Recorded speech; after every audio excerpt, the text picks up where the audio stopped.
नारी विश्वच्या वेब पोर्टलवरती स्वागत आहे. नमस्कार. Hello everyone. जैसे कि इन्होंने बताया फिजियोथेरेपी भौतिक चिकित्सा जो आप बोलते हैं. तो फिजियोथेरेपी सिर्फ और सिर्फ एक्सरसाइज नहीं है. फिजियोथेरेपी इन्वेंट हुआ था 19वीं सेंचुरी में और अभी हम हैं 21वीं सेंचुरी में. 19वीं सेंचुरी से लेके 21st सेंचुरी तक बहुत सारी चीज़ों में बदलाव आया है. ऐसा ही बहुत बड़ा बदलाव फिजियोथेरेपी के फील्ड में ही आया है. लोग अभी तक ये समझते हैं कि फिजियोथेरेपी मतलब सिर्फ एक्सरसाइज नहीं. एक्सरसाइज के साथ हम न्यू टेक्निक्स को कंबाइन करके पेशेंट को ट्रीटमेंट देते हैं. वो ही होता है एडवांस फिजियोथेरेपी में हो रहा है, जिसमें बहुत चेंजेस आए हैं. पहले यही होता था कि फिजियोथेरेपी मतलब डायथर्मी, आईएफटी, टेंस, 2 मशीनें लगाते हैं, कुछ एक्सरसाइज बताते हैं, हो गया. नहीं, ऐसा नहीं है. फिजियोथेरेपी में बहुत कुछ बदल गया है और वही रिसेंट सारे एडवांस ट्रीटमेंट लेके हम जो जैसलमेर में क्लिनिक चालू किया है हमने, उसमें हम जर्मनी टेक्नोलॉजी, जो जर्मन टेक्नोलॉजी है, जैसे कि आप जानते हैं कि पूरी दुनिया में सबसे एडवांस टेक्नोलॉजी होती है जर्मनी की. तो हम जर्मनी की टेक्नोलॉजी जैसी जगह में लेके आए हैं ताकि हमारे लोकल लोगों को बाहर जाने की जरूरत न पड़े, उन्हें वो इंटरनेशनल ट्रीटमेंट अपनी ही जगह पे मिल जाए. हम इतनी तरीके का ट्रीटमेंट वहाँ पे प्रोवाइड कर रहे हैं, जैसे कपिंग थेरेपी हो गया जो सेलिब्रिटीज में बहुत फेमस है. टेपिंग, जो स्पोर्ट्स प्लेयर, ओलंपिक प्लेयर्स होते हैं, क्रिकेट प्लेयर्स होते हैं जो आईपीएल मैचेस खेलते हैं, वर्ल्ड कप खेलते हैं, जो इंजरी के पहले प्रिवेंशन के लिए किए जाते हैं. न्यूरोफिजियोलॉजी, जो स्ट्रोक के पेशेंट होते हैं, पैरालिसिस के पेशेंट होते हैं, जो ये सोच के चलते हैं कि अभी हमें पैरालिसिस हो गया अब हम कभी नहीं चल पाएंगे. नहीं, ऐसा नहीं है. आप न्यूरोसर्जन के साथ जो दवाइयाँ ले रहे हैं उसके साथ आप फिजियोथेरेपी कंबाइन कीजिए, तो जो रिकवरी आपको 1 साल या 6 महीने में होने वाली थी वो आपका टाइम पीरियड कम होकर 2 महीने या 3 महीने में आप चल सकते हैं. पीडियाट्रिक फिजियोथेरेपी, सीपी चाइल्ड्स, जब डिलीवरी के टाइम पे, बर्थ के टाइम पे अगर कोई छोटी मोटी इंजरी से बच्चे का ब्रेन डैमेज हो जाता है या वो चल फिर नहीं पाता या डिलेड ग्रोथ, लेट चल रहा है बच्चा, आपका बच्चा नॉर्मल बच्चे की तरह 6 महीने या 1 साल में उठ के नहीं बैठ रहा, तब ये मत समझिए कि वो लेट है तो कोई नहीं. हम हो सकता है कोई डैमेज है जिसकी वजह से वो लेट ग्रो कर रहा है, हम उसको हमारी क्लिनिक में प्रॉपर वे से ट्रीटमेंट या एक्सरसाइज से उसका गेट पैटर्न ठीक करते हैं. बहुत सारी बीमारियां ऐसी होती हैं जो ड्यू टू लाइफस्टाइल होती है. आप रोज की आपकी लाइफस्टाइल में आप कुछ गलतियां ऐसी करते हैं, over use of mobile, over use of your computer work, बहुत दिन का आपकी जॉब है जो आपको 10-10, 12-12 घंटे बैठने पे मजबूर कर रही है, जिससे आपकी कमर में दर्द आ रहा है. या फिर आपके बच्चे का टेबल का हाइट आप देखिए कि वो जिस स्टडी टेबल पे काम कर रहा है, बैठ रहा है 3-3, 4-4 घंटे पढ़ाई कर रहा है 10th के एग्जाम में, वो किस पैटर्न में बैठा है, झुक के तो नहीं बैठा है, उसे कमर दर्द है.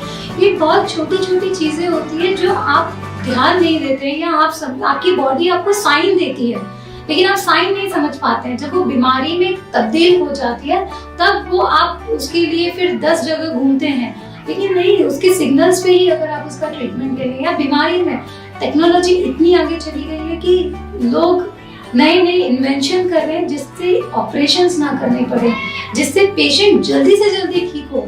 अभी किसी के पास टाइम नहीं है 6-6 महीने घर में बैठने का या 1 महीने छुट्टी देने का. पेशेंट आता है, वो बोलता है आप कुछ भी कीजिए पर मुझे जल्दी ठीक कीजिए, मुझे काम पे जाना है. सो चीजें अभी जमाना इतना हाईटेक, इतना स्पीड वाला है कि हर किसी को जल्दी बीमारी से ठीक होना है, किसी को गोलियां नहीं खानी है, उसे जल्दी काम पे लगना है. सो फिजियोथेरेपी की हेल्प से आप 6 महीने या 3 महीने का जो आपका रिकवरी टाइम पीरियड है, जो आपका रेस्ट पीरियड है, उसे आप कम करके 15 दिन या 1 महीने पे ला सकते हैं. अब पहले होता था कि आपकी सर्जरी हुई आप 6 महीना रेस्ट करो, नहीं, अभी हो गया है यूज इट और लूज इट. या तो आप अपनी मसल को यूज करो या उसे हमेशा के लिए खो दो. सो जब आप रेस्ट पे होते हो तो आपकी पर्टिकुलर टाइम के बाद, पीरियड के बाद आपको उस मसल की एनर्जी को वापस लाना पड़ता है. बहुत सारी बीमारियां ऐसी होती हैं जो आप इजीली रिकवर कर जा सकते हैं, लेकिन आप ये सोच के बैठ जाते हैं मुझे ऐसे हो गया अभी मैं जिंदगी भर वैसे ही रहूंगा, या मेरा घुटने का दर्द है तो या तो मैं नी रिप्लेसमेंट कराऊंगा या जिंदगी भर मुझे इस दर्द के साथ रहूंगा. ऐसा नहीं है. आप उस चीजों को बहुत कोई दूसरे अल्टरनेटिव तरीके से, नई टेक्नोलॉजी से आप रिकवर कर सकते हैं इजीली. आप उन सबसे बहुत ही कम टाइम के लिए, पहले होता था कि आप 1-1 महीने थेरेपिस्ट के पास जाओ, आप 1-1 महीने का ट्रीटमेंट हो, नहीं, अभी सिर्फ 5 या 10 दिन, दैट्स इट. उससे ज्यादा हम भी पेशेंट को टाइम नहीं देते और हमें पेशेंट चाहिए ही नहीं कि वो हमारे पास इतने दिन आए, वो बस जल्दी से जल्दी उस तकलीफ से बाहर निकले। पोस्ट ऑपरेटिव केयर है, आपका प्लास्टर हुआ है, आपका कोई नी इंजरी हुआ है, रिप्लेसमेंट हुआ है, लिगामेंट टियर हुआ है, पोस्ट ऑपरेटिव केयर भी हम लोग उतने ही अच्छे तरीके से, ताकि आप प्लेयर हैं, आप हाउसवाइफ हैं, आपके घर का काम आप कितने दिन रेस्ट करेंगे, आप जल्दी से जल्दी अपने काम पे लगें। बहुत देर तक प्लेटफॉर्म किचन के प्लेटफॉर्म के सामने खड़े होने के कारण आपके हील पे या आपका नी पेन आ रहा है, क्यों, क्या रीजन है? बहुत सी बार पेशेंट हमारे पास आता है कि मेरे कंधे में दर्द है, लेकिन हम जब ऑब्जर्व करते हैं तो पता चलता है कि एक्चुअल कॉज उसकी पैरों में, हील में है। तो हम हील ट्रीट करते हैं, उसके कंधे का दर्द अपने आप चला जाता है, because it's a kinetic chain. बहुत सारे रिसर्च हुए हैं, हम अभी तक वो ट्रेडिशनल वे में जी रहे हैं। आप रिसर्चेस पे देखिए, रिसर्च इतने हुए हैं, नई नई चीजें आ गई हैं, नई नई टेक्नोलॉजी आ गई है, जिससे हम ये सबसे बहुत इजीली बाहर निकल सकते हैं। लेकिन हम सोच के बैठे हैं हमारा स्पॉन्डिलाइटिस वाले मासक हो सकता नहीं, सिर्फ सर्जरी नहीं हो सकता है, सर्जरी है, मैं सर्जरी डिनाई नहीं करती हूँ, लेकिन वो किस स्टेज पे जाके सर्जरी होगी? हो सकता है आप उस स्टेज तक पहुंचे नहीं है, आप फर्स्ट स्टेज पे हैं या सेकंड स्टेज पे हैं, या आप आपकी सर्जरी आज से 5 या 10 सालों के लिए पोस्टपोन कर सकते हैं। आपकी एज ही नहीं है, आपकी एज 50 है, आपका रिप्लेसमेंट नहीं करना, हम आपको 10 साल तक का टाइम पीरियड आपका बढ़ा देंगे। और अभी तो टेक्नोलॉजी ऐसी आ गई है जिसमें वो कार्टिलेज फिर से रीजनरेट कर सकते हैं, जिसके लिए अभी हम जर्मनी जा रहे हैं कि ये देखने के लिए कि हम क्या लेके आए लोगों के लिए कि उससे उनको रिप्लेसमेंट पे भी ना जाना पड़े, या हम उनके रिप्लेसमेंट को डिले कर सकें।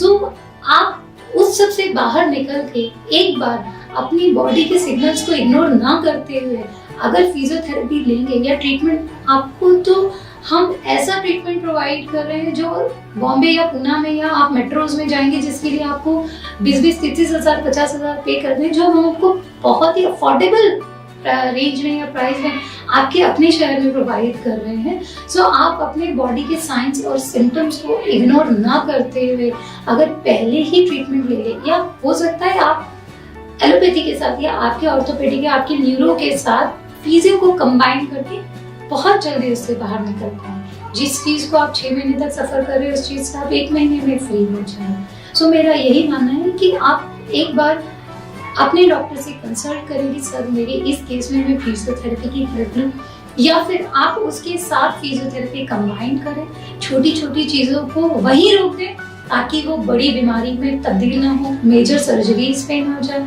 आपको एंटीपायरेटिक जो है आपको पेन किलर्स ना खानी पड़े, आपको स्टेरॉइड्स ना लेने पड़े, उसके साइड इफेक्ट्स ना हो। तो ये सब में मैं यही चाहती हूँ कि लोगों को अवेयरनेस आए और लोग इस चीज़ के बेनिफिट समझे कि फिजियोथेरेपी सिर्फ और सिर्फ व्यायाम या एक्सरसाइज नहीं है। It's a very latest technology के साथ हमने ट्रेडिशनल फिजियो को या एक्सरसाइज को कंबाइन करके एक नई फील्ड बनाई है जिसको बोलते हैं एडवांस फिजियोथेरेपी, और आप एक बार उसको जरूर ट्राई करें। तर आत्ताच आपण पाहिलं की इतक्या सुंदर आणि इंटरनॅशनल लेवलची ट्रीटमेंट आपल्याला कोल्हापूर जिल्ह्यातल्या जयसिंगपूर सारख्या ठिकाणी मिळते। तर आपल्याला या दैनंदिन जीवनात भेडसावणाऱ्या समस्यांसाठी आपल्याला कुठे लांब जायची गरज नाहीये। आपण नक्की जयसिंगपूर येथील रिकव्हरी क्लिनिक मध्ये ही इंटरनॅशनल लेवलची फिजिओथेरपी घेण्यासाठी नक्की भेट द्या। आणि जर तुम्हाला डॉक्टर ममता बियाणींशी कॉन्टॅक्ट करायचं असेल किंवा त्यांची अपॉइंटमेंट घ्यायची असेल तर नारी विश्वच्या वेब पोर्टलवर सर्व माहिती अवेलेबल आहे, तर ते तुम्ही नक्की पहा, शेअर करा। हा व्हिडिओ सर्वांपर्यंत पोहोचण्यासाठी तुम्ही लाईक करा, शेअर करा, सबस्क्राईब करा। धन्यवाद।